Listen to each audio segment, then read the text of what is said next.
welcome, and thank you so much for being here. We are Bonnie and Thomas Leota, and we are here with our friend and partner, Miss Angela Dommett, and she's going to share her story tonight about how she rediscovered creating champions for life. Do you want close connected relationships with your kids, harmony, cooperation, peace in your home? This is what every parent dreams of, right? All right, so JFK says that a child miseducated is a child lost. And aren't you just a big kid learning how to do big kid things, learning how to be a parent to toddlers or teenagers or wherever it is that you are right now? We're only as good as what we've been taught. I'm going to start with 1928 because before this period of time, there was not an industry. Parenting was not a thing. The psychologist care of an infant and child was an article. He was a behavioral psychologist back in the day. He said that excessive affection might lead to emotionally vulnerable adults and advocated for a more detached approach to avoid potential negative consequences in adulthood. When you type in what are the different parenting styles, you're going to find these 4 different parenting styles. The authoritarian parenting. This is a lot of dictation. This is where you hear this my way or the highway. They always have something to say that they don't like, and they're always telling you what to do. And that's where spanking would fall into place too. Absolutely. Yeah. Absolutely. Then you have the authoritative parenting. This is where all the spins off that you see here, positive this, positive that, balanced parenting, all the things. These are the ones that usually typically are bribery related, where the child gets something up front and it always comes with strings attached, right? And so This is the one that always comes in and lets them do things, but they always say, I'm not going to let you do X, Y, and Z. So it's a lot of controlling. Well, it's like controlling, but in a kind and firm way, right? You set the boundaries and you offer negative consequences when you catch them with inappropriate behavior. The next one you have is the permissive parenting. Now, this is the one that's just like, it's just faster if I just do it myself. This is also the one that the parents have been into a trap of. Your value is deeply dependent on how much you do for your child past the age of 2. So the permissive is the one that ends up finding themselves doing all the do all and be all. Yeah, and they're not like a lot of rules. This is where it's like your job is just to watch TV or go play, and I'll do all the work over here. So that's what you're saying. Yes. So the last one is the uninvolved, or better known as neglectful. Hey, good luck, kid. And you're on your own. And at least that way, you've got a fighting chance to give it your best shot without any direct influence. Like, what theories are they based from? Different psychologists from different years and different times put some ideas together and hope it might work, but it won't work with some kids. It works with other kids and that kind of thing. What I really want to point out is the bottom sentence where it says, basically, how you discipline your child impacts the development and behavior of that child. So basically, the environment that your child is growing in is going to dictate how they behave. So we've just kind of got a little bit of a chart here. We already discussed authoritarian, permissive, and uninvolved. And here I want to introduce Angela. And Angela, I'm going to let you share your story because I think it's so powerful when you introduce yourself. Welcome. Awesome. Thank you, guys. And you know what? I am so grateful to be able to be on this journey with all of the parents here that are watching, because I remember back before I was even a parent, what a struggle it was to be parented. And I'm thinking, listening to you talk about John Watson, that my dad must have read the book on that, because I can literally count on one hand how many times I got hugs from my dad. I knew he loved me inside, but there was no physical sort of active hugging or loving or anything like that. Right. They ended up giving us everything, never making us do anything for it, and then hold it against us if something went wrong.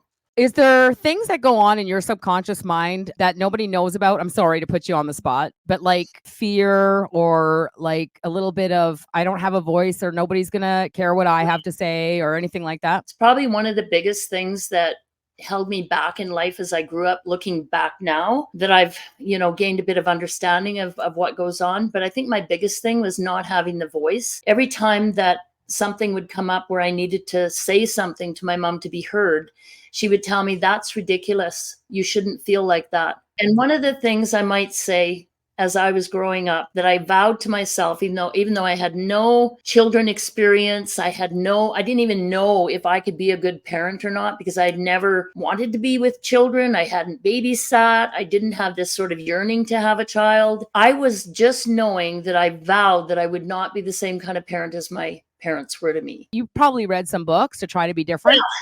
I'll tell you, once I became a parent, I have 2 kids, wonderful children, grown up. I have no idea how they became so wonderful, because when I look back now, knowing what I know about parenting, I go, oh my gosh, I did them such a disservice.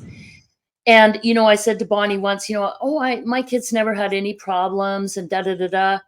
But the truth is, I must be forgetting, I must be blanking it out, because I was searching for answers. I was listening to Dr. Laura back in the day. I don't know if any of you are of the age that you would have been on the Dr. Laura radio show, but I felt like she was my saving grace. And there were 3 kinds of parenting strategies. And honestly, Bonnie, when I look back now and I look at that, it was all in reaction to my child. It wasn't anything that I felt I had control over. So it was really chaotic, to be honest. It was very confusing. And I found myself parenting my kids as best I could, as many parents watching this do.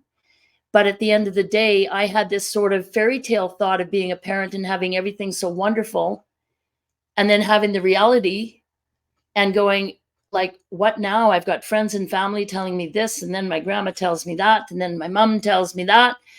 Dr. Laura says this, and none of it seems to make sense by the outcome that happens with my kids. When I met you, you didn't have any kids at home, but I had 4 kids between the ages of like 4 and 10 or something like that when you first met me. Could you ever have imagined that I would be a parenting coach with what you witnessed when you came to my house? No, like when you and I connected, and there was just something inside that connected us like in a deeper way than normally I'd be connected to someone. We had very different sort of, I don't know, lifestyles, I guess you could say. And like it was chaotic. I think, nanny part of the time, but I walked into your house and I was like, oh my gosh, like really, how do you run this beautiful business and be so successful with all of this going on in the background? It was like, I don't know what to do with what was going on in your home, the little bit that I knew from this and that. I mean, I tried everything, right? You try being nice, you try being funny, you try tickling, you try talking and lecturing, you try all these things. And the thing is that we're taught every single one of these parenting strategies here, whether it be authoritarian or permissive or authoritative. The point is that we're catching our children doing something inappropriate, and then we're offering some sort of consequence, or we're catching them and we're threatening them with a consequence. As you see the happy little baby, you see the terrible twos, and then you see the child screaming and crying. Have you been taught that it's your child's job to test your boundaries? It's your child's job to have meltdowns. Not that your child is emotionally a wreck, that they're sad about something, that something is causing them pain that would cause them to cry like this. But we know terrible twos. We know teenage rebellion. You can see the teenager there. What the experts point out is that the behavior and the developmental factors of your child is going to depend on your parenting strategy. We all agree this to be true, yes? Mm-hmm. Yeah. So in 1946, everything changed from physically beating our children to redirecting them, to distracting them, to coddling them, to being taught that all your child requires is attention. Because I remember being a parent going, I just want my kids to know how loved they are and how special they are. And I promise you, they were all like this picture right here. They were not happy. They all had mental health issues. Every time I'm with my kids, every single time I'm with my kids today, I apologize to them for their childhood. I just took Jacob out for lunch, like on my birthday here about a week and a half ago. There was probably about 5 or 6 years he did not want to talk to me at all. He literally spewed venom at me. And I remember him saying, stop trying to buy our love, when I was just doing the best that I could to give them a good life. And just yesterday, I said, I love you. And he goes, I love you so much, Mom. Like I'm just saying, like, it wasn't just like, I love you. It was, I love you so much, Mom. And I literally said, thank you. So now that I've learned what I've learned and why children scream and cry like this is the big change we want to make tonight, is that you see it's not your child's job to cry and have meltdowns. When they cry and have meltdowns, they're heartbroken over something. You knew me, we were doing business, we had all these big plans, we had this life going on. I meet Tom and all of a sudden I pull out. I'm like, I'm sorry, I'm not doing this anymore. I'm going to do Creating Champions for Life. Well, I knew that you had always been driven by your passion, whatever that passion might be. I did not at that point have grandchildren. My kids were grown up. So I had no relation, no reason to go down that path at that time. It wasn't important to me. Now I had kids with kids. I had grandkids. And my daughter was struggling terribly with her very strong-willed little boy. And I remember when he was even really, really young, I remember kind of that look of terror as she had this little newborn and she didn't really know what to do. And I never thought about it, but I hadn't parented her to know how to be a parent. I had just parented her as best I could. So as our little guy grew up, and Jessica continued to do her very best. And she did a beautiful job considering how strong-willed he was and how defiant he would get and how out of control. She would talk to me probably every other day at one point, wondering what to do next. So I was like looking online. I was doing YouTube searches. I was directing her to this YouTube video, Dr. Shafeli, I think her name was, Consequence Parenting. Then I got her this set of talking points card. You guys have probably seen them on Facebook. Well, maybe you should sit down and, pull out a card and have a discussion with your child to find out how they really feel. And I'm thinking like, there's got to be something here that works. And then my last attempt was, because they didn't have a whole lot to have time or money, to be honest, but the struggle was real. So then it was positive parenting. That was going to be the deal. So they joined this positive parenting thing. Well, it wasn't changing anything about his behavior. She would find herself yelling at the top of her voice at him, and then afterwards feeling so terrible. And still nothing worked. I was feeling like a really bad parent that I couldn't help my child. I would even watch, my son who, things were going along pretty good for him, but I would watch how he parented and I would just cringe, not wanting to say anything because it's a little different for your son than it is for your daughter. And I remember it clearly like it was yesterday. I'm sitting at my office on my computer and I'm flicking through Facebook kind of, and I see this notification that Bonnie and Tom are going live. And I jumped on there and I listened to what they were saying, and it was just like a godsend. I said, oh my God, this is what my children need. It just sort of gave me that sense of relief because I already knew you guys. I already knew the passion. I knew who you were. I trusted you completely. And I knew that what you guys were offering was exactly what I needed. And so I reached out to you. I said, are you guys in the area?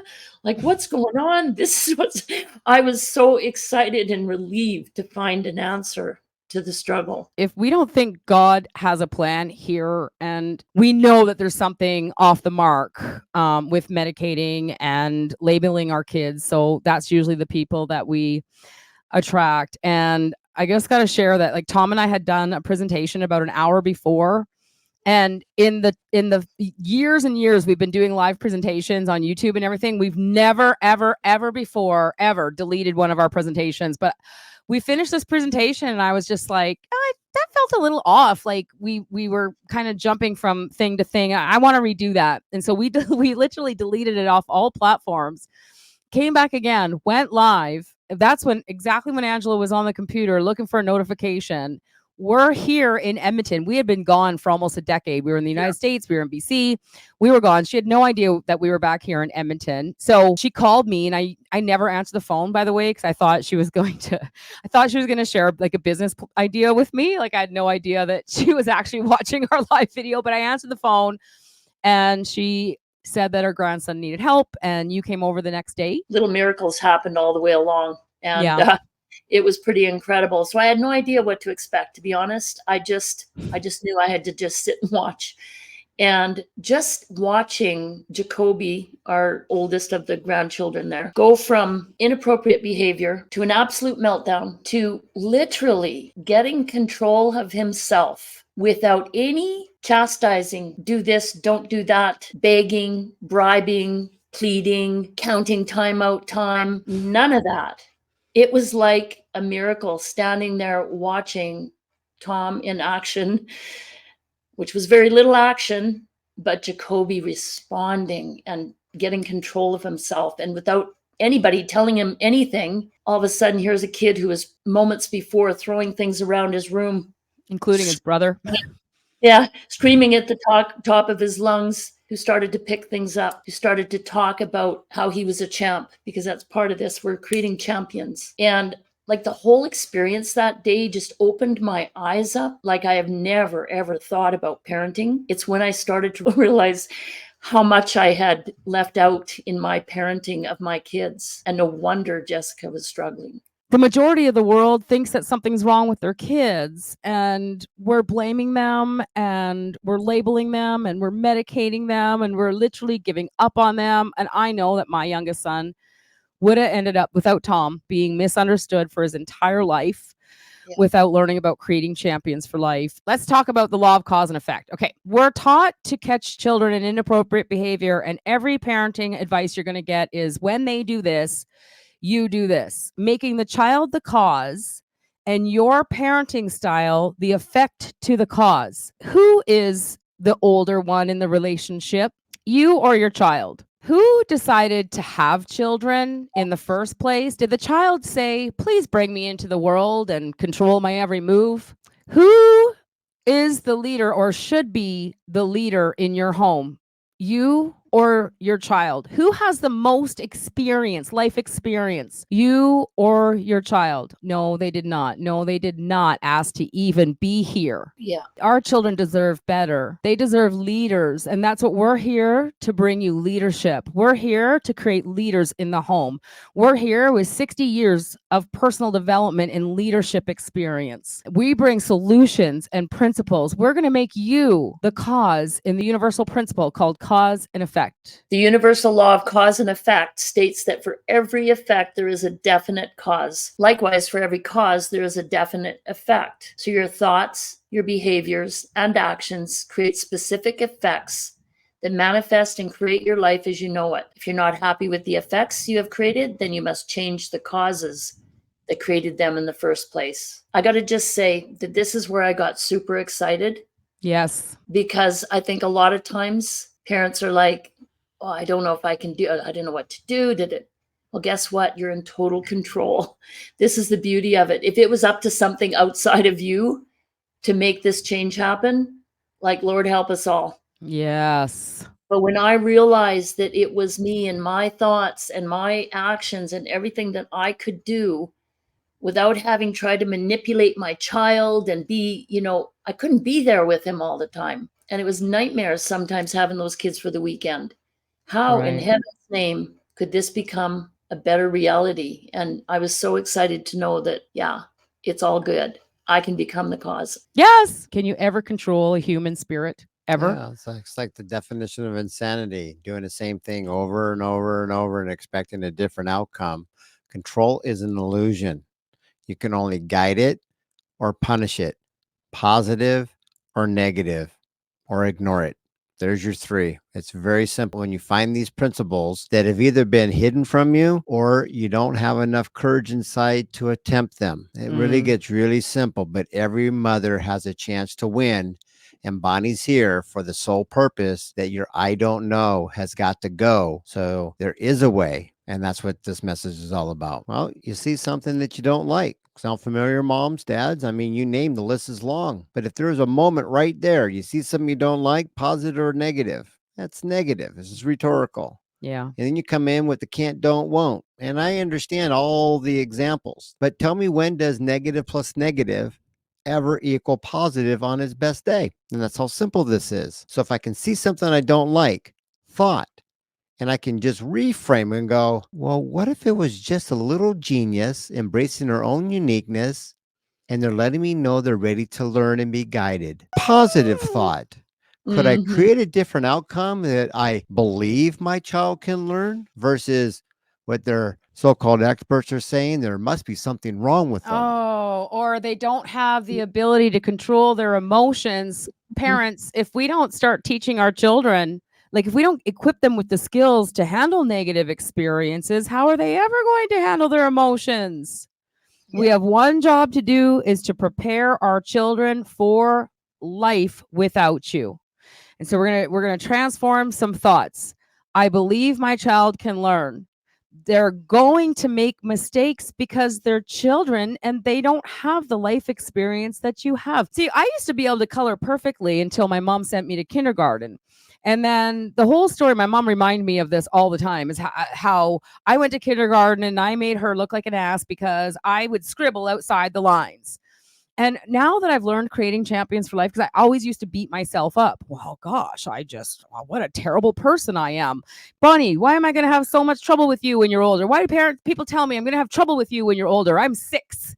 Am I supposed to have the answer? They really don't know. There is a way to teach a life skill that you can know that they know. But if we haven't actually taken the time to role play, to be proactive, to share with them, then we have no, I don't want to say we have no right. We have, how do you say this? We can't punish them until we take the time to teach them. That's about right on. Okay. I mean, Okay. if you Well, and never if we showed them what they can do, yeah. and you see something you don't like, and you're telling them can't, don't, won't, we don't do that. What part of just show me what it does look like? Show me what to do. Because one of our principles is knowing our role as a parent. Yeah. And when you understand that you're their big kid trusted advisor, and they're just this little genius spirit just looking for advisement. I didn't say do it for me.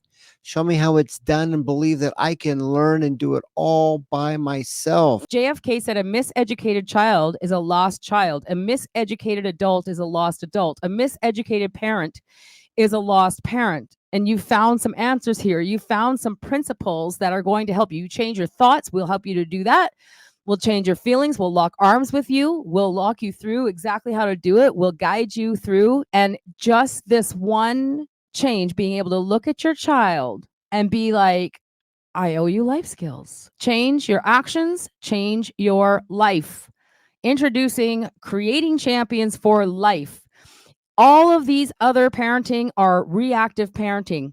Creating Champions for Life is the only, I've been reading parenting books since before Jacob was born. 1997. Personal development book since 1994. And what I've learned in the principles of success is you need to be proactive. Even the Bible says people without vision perish.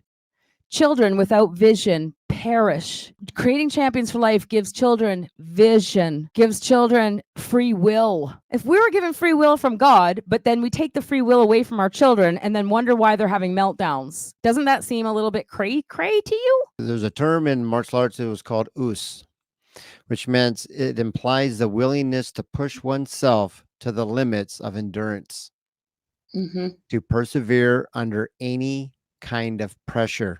And when you can understand these principles have been around since the beginning of time, it doesn't have any hype or hopium. It's the real deal.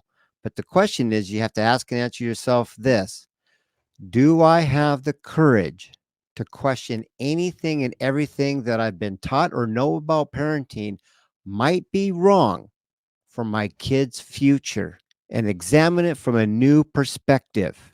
Because if the answer is yes, then click here or stay here and be our guest. But the answer is no, well, good luck to you before you go.